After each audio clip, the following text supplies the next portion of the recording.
You're listening to 1288. This is Paper on Audio.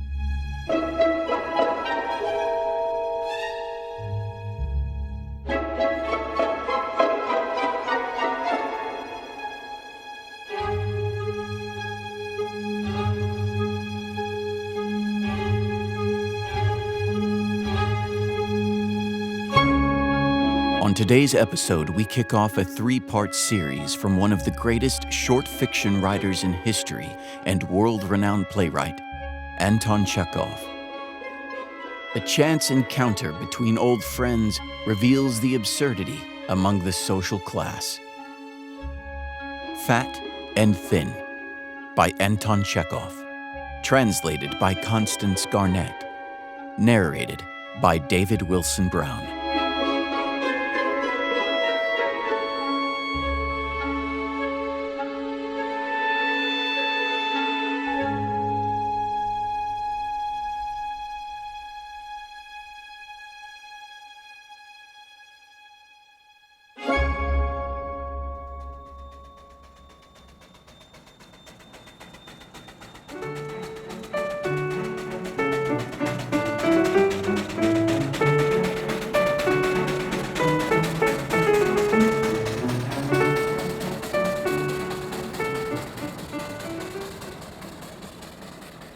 Two friends, one a fat man and the other a thin man, met at the Nikolaevsky station.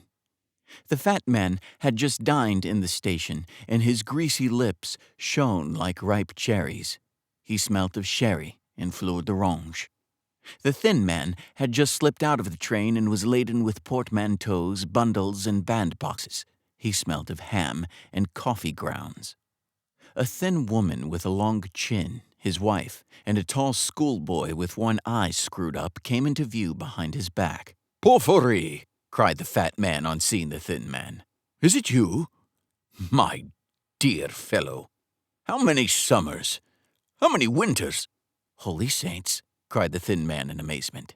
"Misha, the friend of my childhood, where have you dropped from?" The friends kissed each other 3 times and gazed at each other with eyes full of tears. Both were agreeably astounded. "My dear boy," began the thin man after the kissing, "this is unexpected. This is a surprise. Come, have a good look at me. Just as handsome as I used to be? Just as great a darling and a dandy? Oh, good gracious me. Well, and how are you? Made your fortune? Married? I am married, as you see. This is my wife, Louise. Her maiden name was Vansenbach, of the Lutheran persuasion. And this is my son, Nathanael, a schoolboy in the 3rd class. This is the friend of my childhood, Nathanya. We were boys at school together." Nathanael thought a little and took off his cap. "We were boys at school together," the thin man went on. "Do you remember how they used to tease you? You were nicknamed Herostratus because you burned a hole in a school book with a cigarette, and I was nicknamed Ephialtes because I was fond of telling tales. We were children. Don't be shy, Nathanya. Go nearer to him.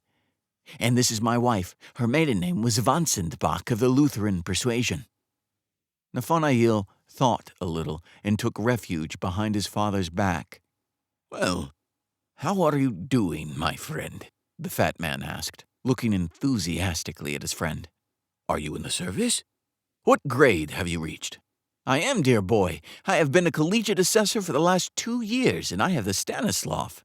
And the salary's poor, but that's no great matter. The wife gives music lessons, and I go in for carving wooden cigarette cases in a private way. Capital cigarette cases. I sell them for a ruble each. If anyone takes 10 or more, I make a reduction, of course. We get along somehow. I served as a clerk, you know, and now I have been transferred here as a head clerk in the same department. I am going to serve here. And what about you? I bet you are a civil counselor by now, eh?" "No, dear boy, go higher than that," said the fat man. "I have risen to privy councillor already. I have 2 stars. The thin man turned pale and rigid all at once, but soon his face twisted in all directions in the broadest smile. It seemed as though sparks were flashing from his face and eyes. He squirmed, he doubled together, crumpled up. His portmanteaus, bundles, and cardboard boxes seemed to shrink and crumple up too. His wife's long chin grew longer still. Nathanael drew himself up to attention and fastened all the buttons of his uniform. "Your Excellency, delighted. The friend, one may say, of childhood, and to have turned into such a great man." Come, the fat man frowned. "What's this tone for?